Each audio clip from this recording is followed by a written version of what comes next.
Colby Covington. Oh, he was on fire. Colby Covington was weighing in on The Ultimate Fighter, okay, which is going to be debuting in a number of hours here with this new season. It's Ortega versus Volkanovski, and Colby was weighing in. Now, Ortega fired back at him, and I want to say Volkanovski did too, and I believe Colby was coming from a standpoint of, I think Colby was going to do that. I think at one point, Colby and Masvidal were going to coach each other and then go on and have this mega fight, presumably for the BMF, but either way, to settle their beef. That would have been huge. I mean, I could only imagine watching those guys. That would have been really great. When Colby weighed in on this, though, it did make me think in a totally different direction. Nothing of what, if you read Colby's comments, nothing of the direction he was going. It did make me think, do we need to do the Ultimate Fighter with keep having these guys coach and then go on and fight at the end of it? Do we need to do that?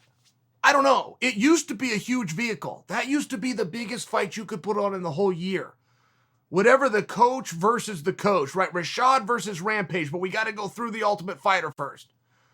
Get through that, come on the backside of it. You were just guaranteed this mega fight. I don't know if that is still the case.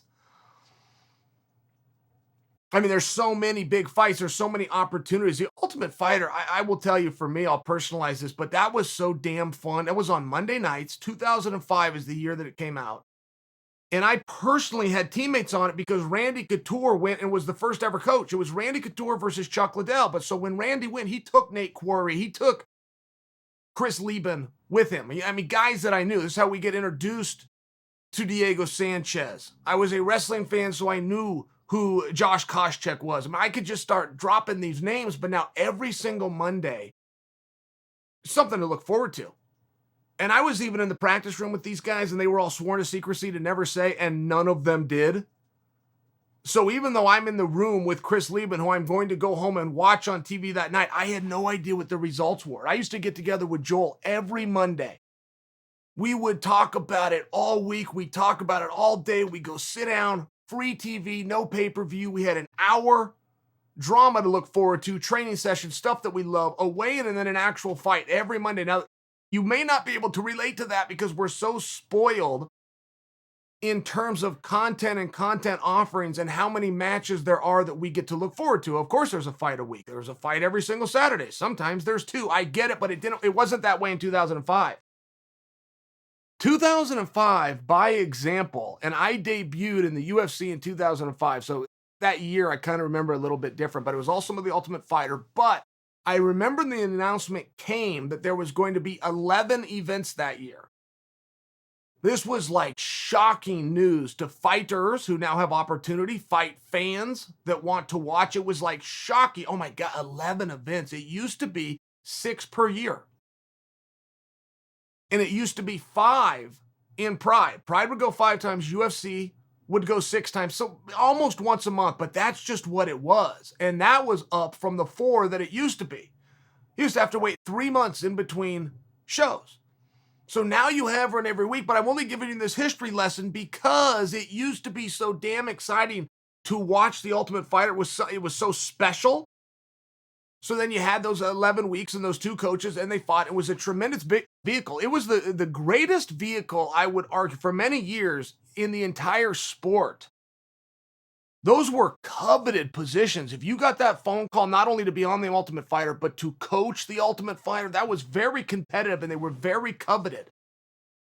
And I'm only asking the question. I'm not weighing in on an opinion. I'm asking the question of, do we still need to have Ortega versus Volkanovski? Do we still need to watch them, see 11 weeks, and then have them fight? Or would we be better off to just bring in coaches? You could even do actual coaches. You could have Javier Mendez or Greg Jackson, by example. You could have some old veterans come in. You could have Chuck Liddell come in and do it opposite Forrest Griffin. But guys that are now in that part of their career, would that work better? I don't know the answer. I'm creating conversation, but there is some evidence to look back on. I was part of the IFL. Do you guys recall International Fight League?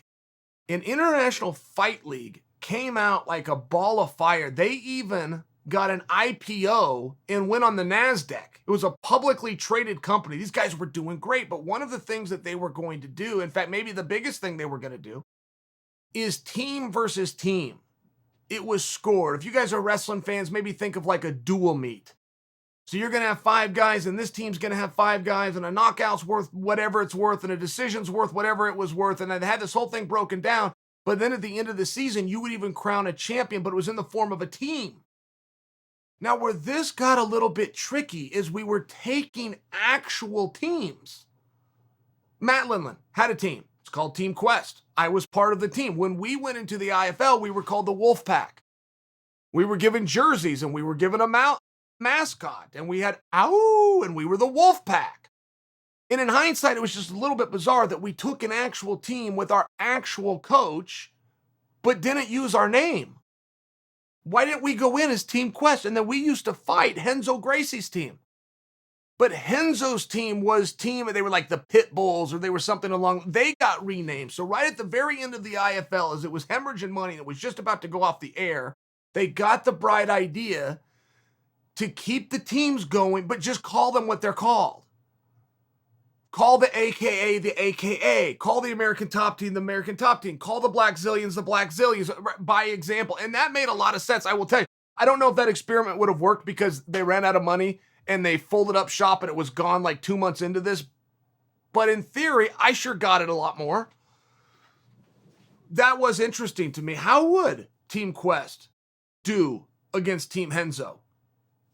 How would, and this got tested on Ultimate Fighter. I love the season of the Black Zillions versus the ATT.